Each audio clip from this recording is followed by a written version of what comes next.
The I Love CVille Show, guys. My name is Jerry Miller. Thank you for joining us on a Wednesday afternoon in downtown Charlottesville. Crazy to say that we are now, 8 days removed from Christmas. It's impossible. I don't believe it for a second. Judah's got all his Christmas shopping done, we know. A lot we're going to cover on today's program, including Luce Pasta, showcasing a surprise fence installation on their Instagram stories. We'll play the video from their Instagram today as we champion and stand up for small businesses locally. It seems, according to their Instagram story, that this surprise fence installation is legitimately blocking their easement.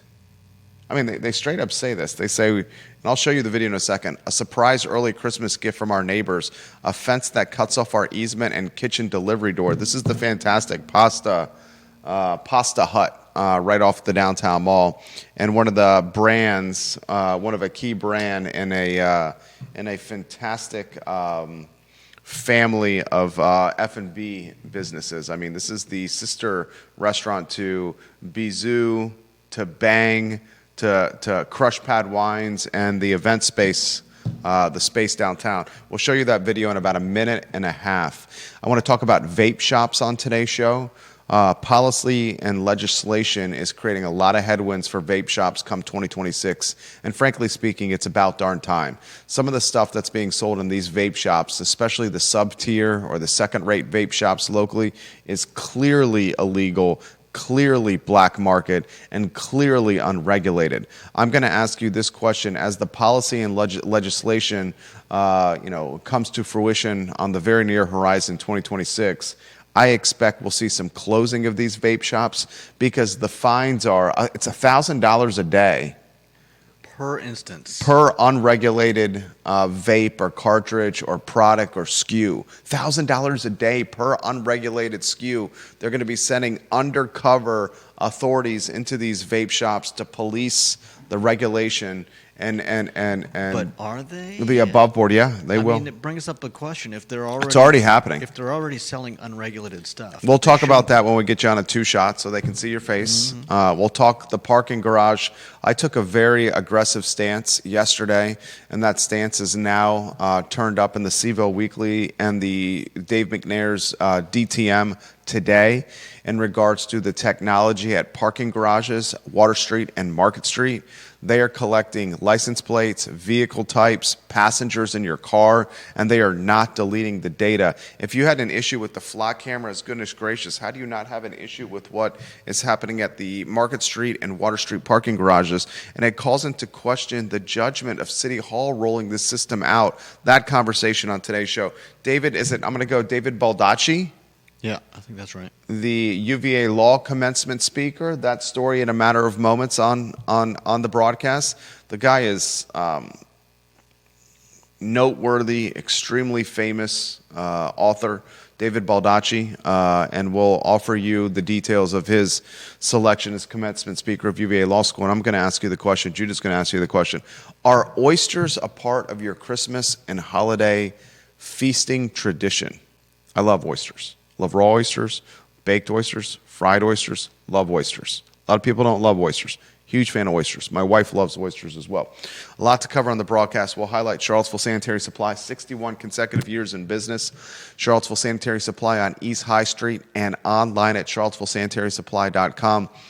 The Vermillion family, John and Andrew Vermillion and their family own this business. They're 5 generations in Albemarle County, the Vermillions. They have launched a sister company, Charlottesville Swimming Pool Company, which you can find online at charlottesvilleswimmingpoolcompany.com. This sister company, Charlottesville Swimming Pool Company, will help you soup to nuts on anything swimming pool related. I'm talking water testing.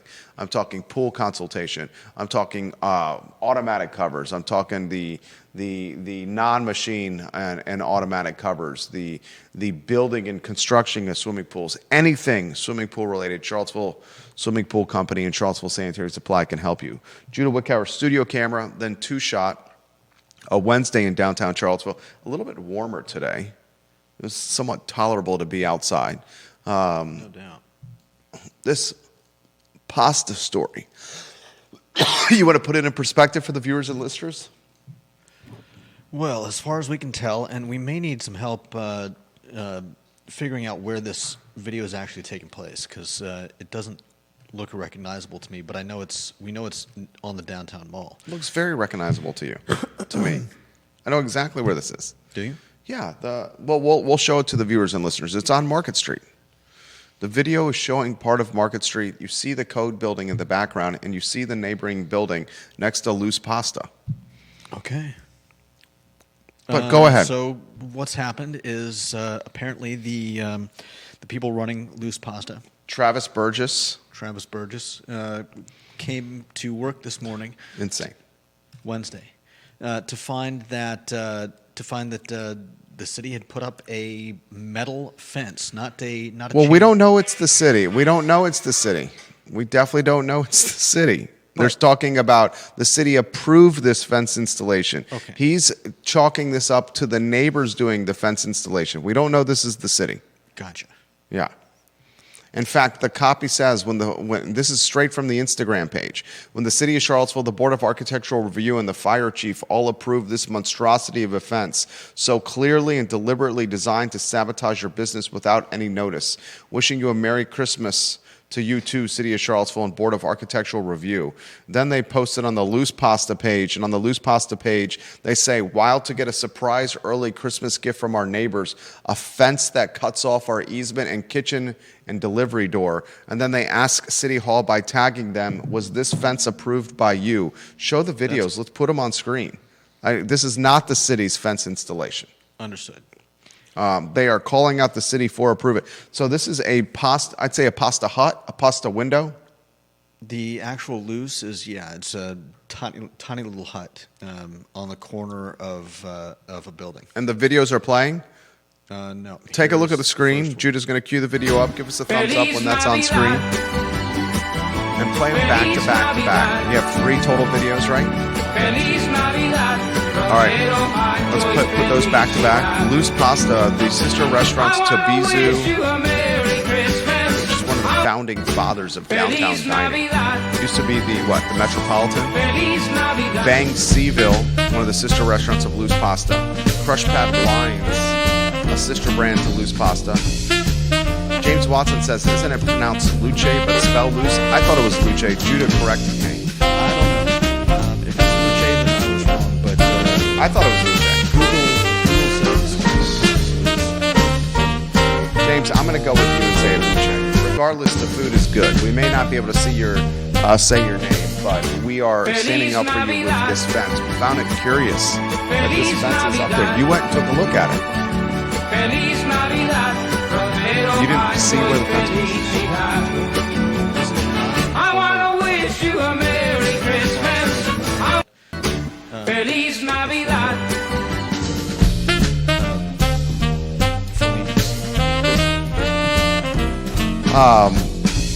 I'm curious to see what happens there. Spencer Pushard watching the program. Why would you waste money fencing against the walls beyond me? Spencer Pushard, I thought the same thing. I'm looking for some kind of ulterior motive there. Very curious to see what happens. I'm going to go take a look at it after the show and see what's going on over there. Regardless, we found it curious, and that's why we're playing it for you, the viewer and listener, on the water cooler of content and conversation in downtown Charlottesville. We're back. Yeah, that's great. Anything else you want to add to the Luce Pasta story? I mean, yeah, I would be livid. I would be tempted to tear the thing down. I wouldn't do that, because then know. you're liable for it. Right? I would still be tempted. And I wouldn't blame them if they were. But yeah, this is nuts. In one of the videos we just played, it shows the fence legitimately blocking an exit door to a building. Yeah. How is that approved? I mean, how is that approved? I just don't see how that would be approved. That's like in the back of the Macklin building, putting a fence up to block the exit door of this building. That's a fire liability and hazard. Yeah. Like it's literally an exit. Curious of your thoughts, viewers and listeners. We found that curious, and we wanted to put it on the radar because we've seen when we talk about stuff on this show, then it turns up in the news cycle. This should be in the news cycle. Another thing that should be in the news cycle is the cameras. Put the lower third on screen for the cameras. I know I'm hopping around here. We talked about this on yesterday's program. I literally asked you, the viewer and listener, the hypocrisy or the idiocy of banning flock cameras, activists in this community revolting against flock cameras, which are cameras strategically placed around the city to help the police department apprehend and catch criminals. The flock cameras have been hugely beneficial to the police department in catching criminals. Yeah. Okay. If you're not doing anything wrong, why are you worried about the flock cameras? I talked to the fixer that was on the downtown mall. He goes by the nickname on this show, the Fixer. And he said, literally, he said to me as I was passing him on the mall, I listened to your show. Those cameras, you're 100% right. Hugely beneficial for the police in catching criminals. Yeah. And I said yesterday, how are the activists revolting against the flock cameras, organizing and activating against the flock cameras, but not against the downtown parking artificial intelligence and the Market Street and Water Street garages? Judah Wickhauer. This is a massive company, the Metropolis, that is taking over not just our parking garages, but parking garages across the United States, and where Flock was a closed system that had no outside access and was only accessible by people with authorization.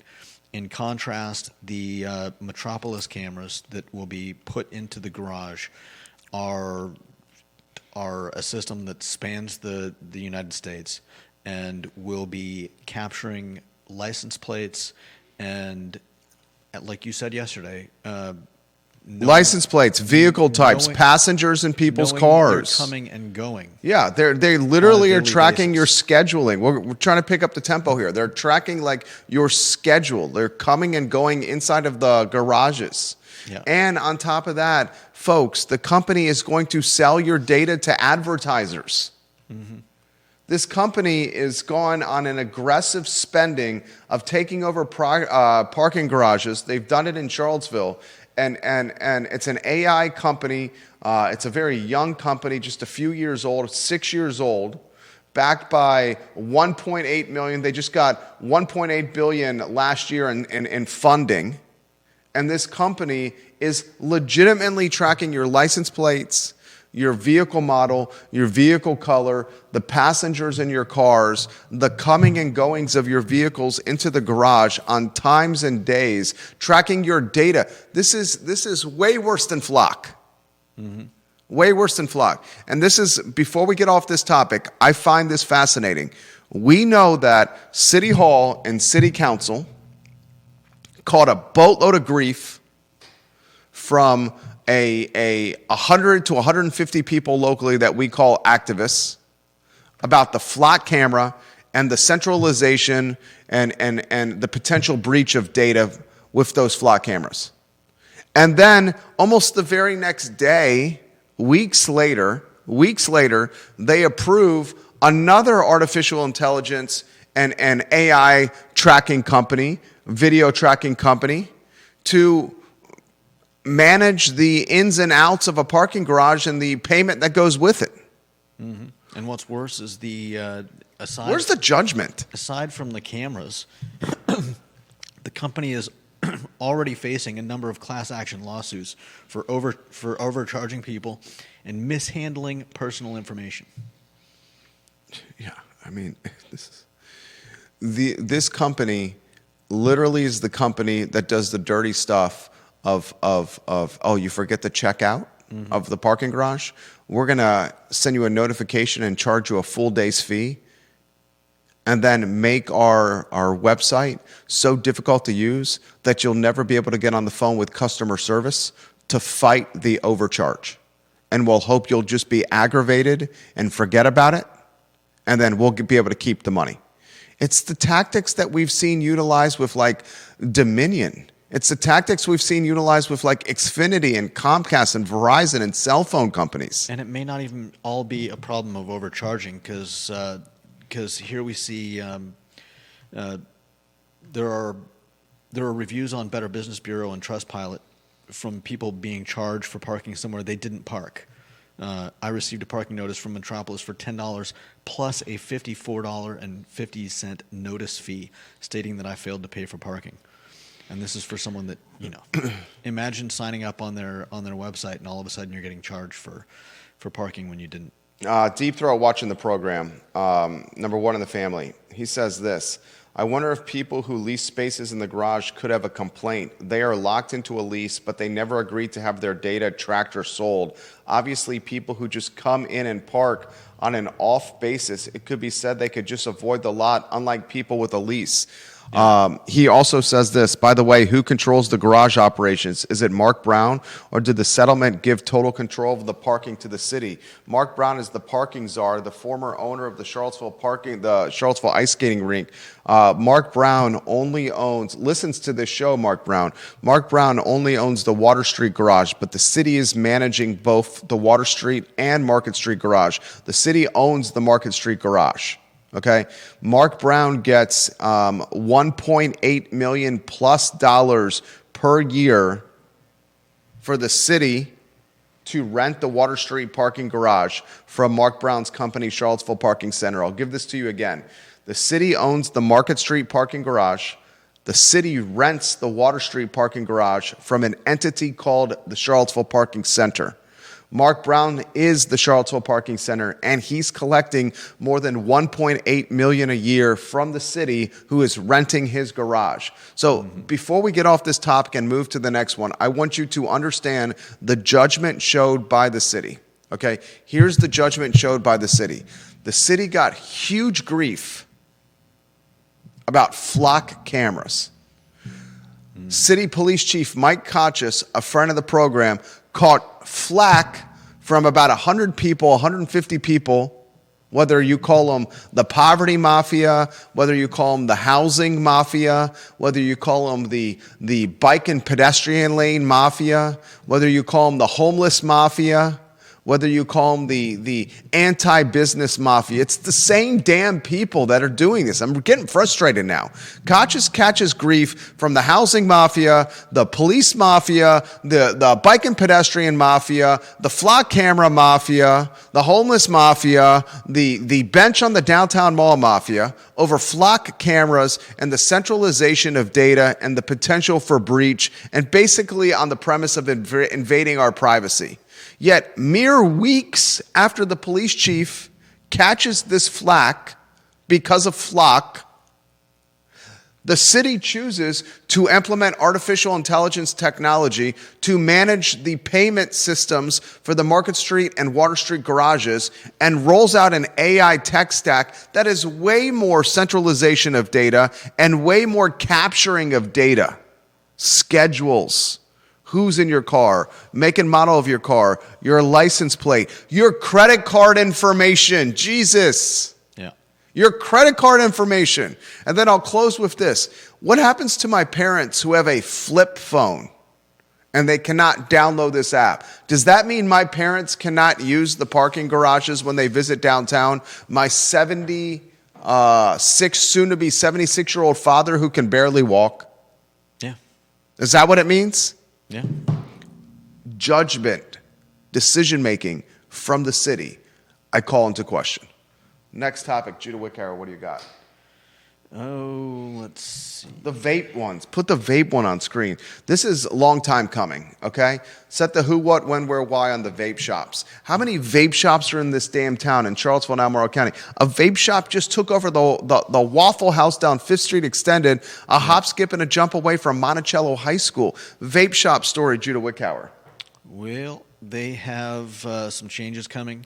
Come December 31st, only approved vapes and devices will be allowed on shelves. Products must be approved by the Attorney General. I'm not sure how they will get that information disseminated out to all of the multitudinous vape shops around Virginia.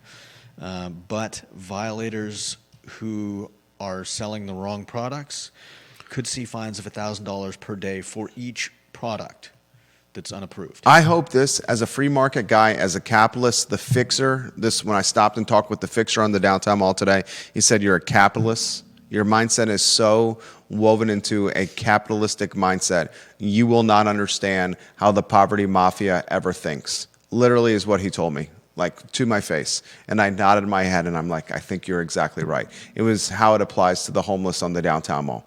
Okay. And he also agreed, the fixer, that when Jen Fleischer is on council and Brian Pinkston comes off council, Fleischer, Payne, and Natalie Ostrin will control Charlottesville as a voting block of 3 people, and mental health and poverty mafia mindset mentality is going to dominate council meetings in the dais. Okay. The vape story, as a free market guy, as a capitalist, as a libertarian, okay? So I most identify as a libertarian. I am glad that we're having some regulation here. I talked to David Trecarici, who owns Skooma, client of our firm, Skooma Boutique Dispensary, and he says there's so many vape shops doing things so incredibly illegally around here that 18, 19-year-old kids, underage children that are not being carded, are buying some of the most toxic crap possible. There's a commercial that's running on the Peacock app. I'm on a Yellowstone bender right now. Okay, we have the Peacock app, and they have the rights to the Yellowstone series, one of the most significant television shows of our generation. The Sopranos of this generation is Yellowstone, and there's a commercial that's running that's so well done. It's a taxidermy. It's a shop that does taxidermy, and there's these stuffed animals everywhere, like a bear, like a fox, like a deer head, like all these taxidermy, and they start talking to each other, right? And they see a kid outside the taxidermy store that's vaping, and the stuffed deer and the stuffed fox start talking to each other. And they say, you see that kid over there? He's vaping. The chemicals that are in a lot of vapes right now are akin to what made us stuffed in taxidermy, formaldehyde. Some vapes, your kids are vaping formaldehyde.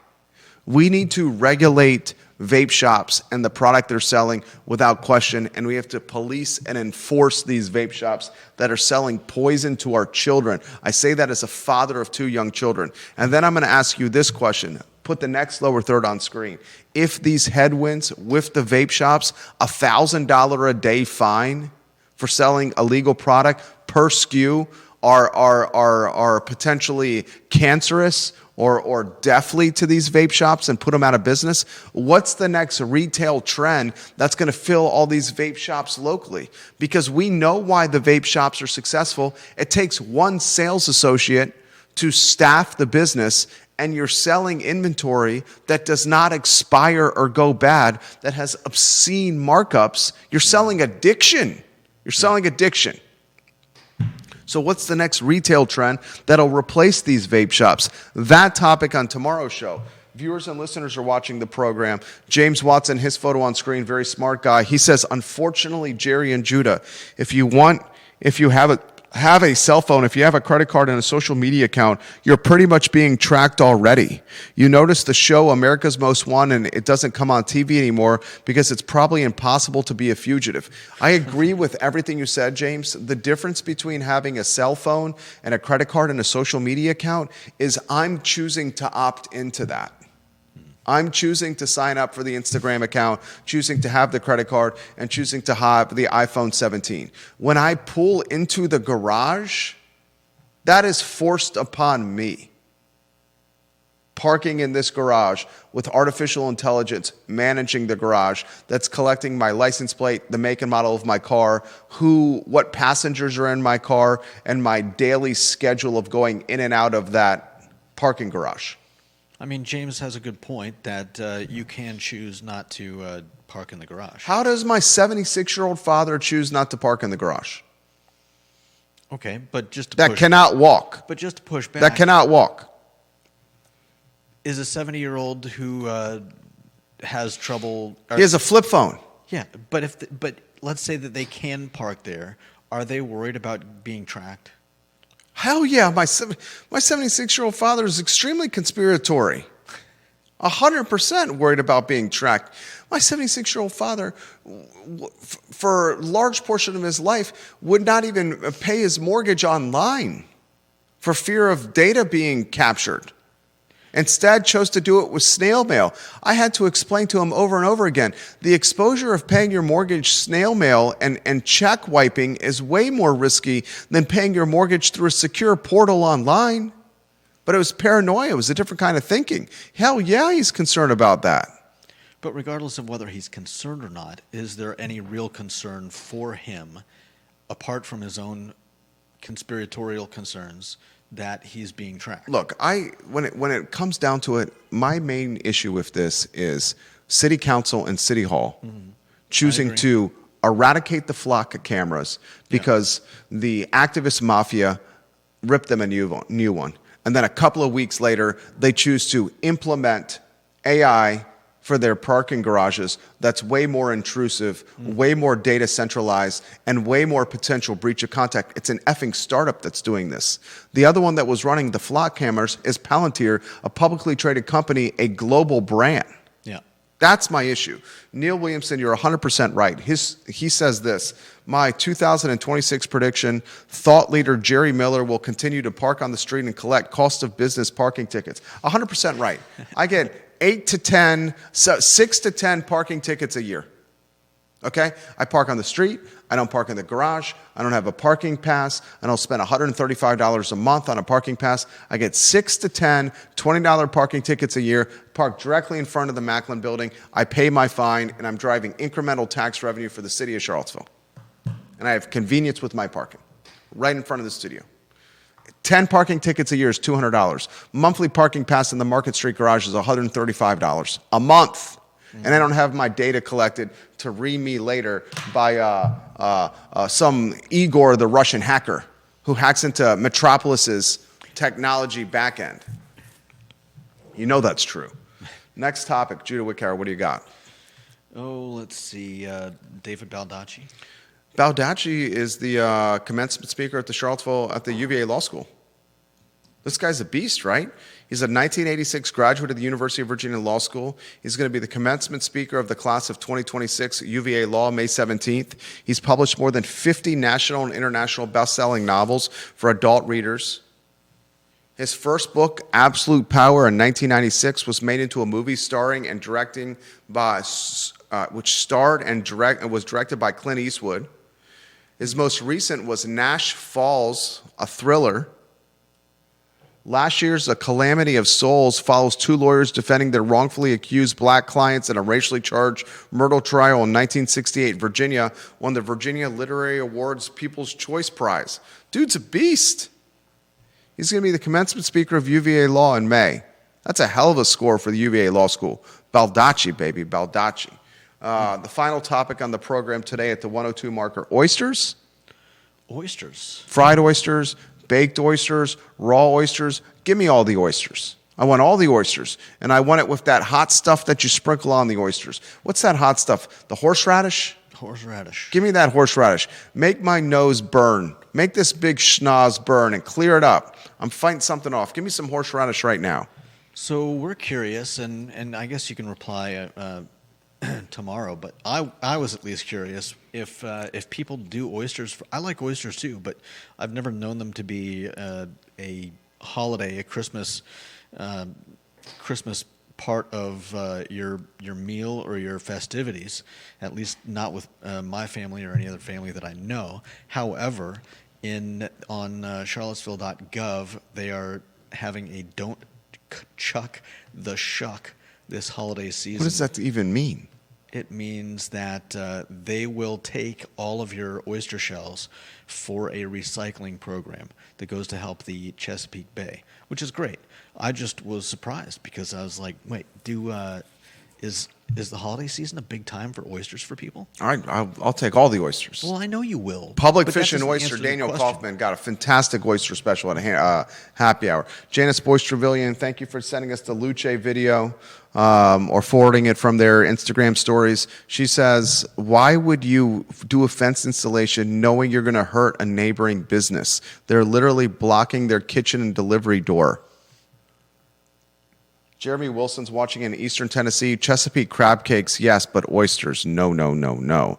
Georgia Gilmer's flabbergasted by City Hall's choice of the AI technology at the parking garage and the crushing of the flock cameras. It just makes no sense to me. It shows poor judgment. John Blair's watching the program. He says the biggest issue with the vape shops is the fact that they are selling them to youth. He says his son, and John Blair, I have your Christmas card right here. It was fantastic. I love this Christmas card with your son here, you, your wife in your background, little Homer Simpson choking Bart And the Simpson. instructions on the back are great. This is absolutely fantastic. We're going to highlight some of this on tomorrow's show, your Christmas card, John Blair. And Carol Thorpe, the Queen of Jack Jewett, thank you for mailing us a Christmas card as well. And a Hanukkah card. And a Hanukkah card for Protestant Judah Wickhauer. I'm not a Protestant, but I'm also not Jewish. John Blair says the biggest issue with the vape shops is they're selling to minors. That his kid rides a bus and 6th and 8th graders on the bus are vaping like Fruity Pebbles, flavored vapes. What these kids are vaping is terrifying. It's poison. All right, that's the show on a Wednesday. We have a 1:30. Thank you kindly for watching the program. Judah Wickhauer, Jerry Miller, the Water Cooler Content and Conversation, the I Love CVille Show. So long.